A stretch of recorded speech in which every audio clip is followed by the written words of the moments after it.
حکیم رومی کو لازمی فالو اور سبسکرائب کریں۔ ایک گاؤں میں ایک غریب نائی رہا کرتا تھا جو درخت کے نیچے کرسی لگا کر لوگوں کی حجامت کیا کرتا۔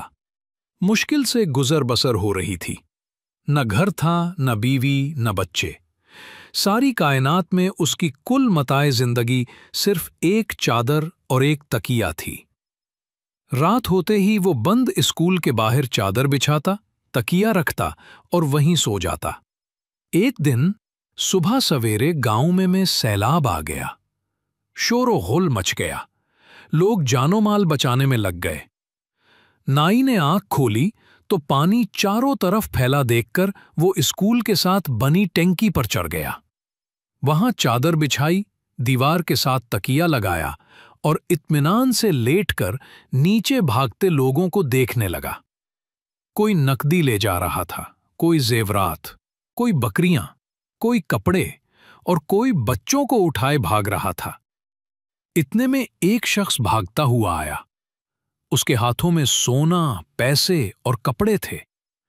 جب اس نے نائی کو اتنے سکون سے لیٹے دیکھا تو غصے سے چلایا، اوئے، ساڈی ہر چیز اجڑ گئی ہے، ساڈی جان تے بندی ہے تے تو ایتھے آرام نال لمما پیا ہے۔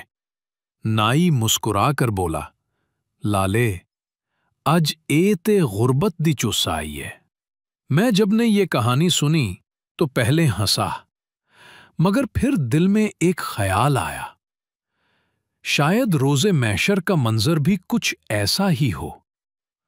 ایک طرف غریبوں کا حساب ہو رہا ہوگا، 2 وقت کی روٹی، ایک چادر، تھوڑے سے حقوق العباد، تھوڑے سے حقوق اللہ، اور دوسری طرف امیروں کا حساب ہوگا، پلازے، بنگلے، گاڑیاں، زیورات، فیکٹریاں، دکانیں، نوکر، پیسہ، حلال و حرام، زکوٰۃ، حقوق اللہ، حقوق العباد۔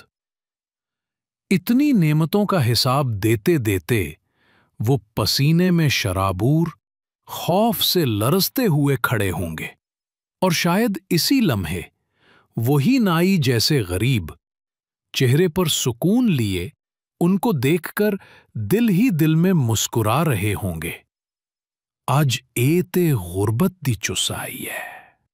اللہ تعالی ہمیں ہر نعمت کا شکر ادا کرنے اور اس کو اللہ کہے کی رضا کے مطابق استعمال اور تقسیم کرنے کی توفیق عطا فرمائے، آمین۔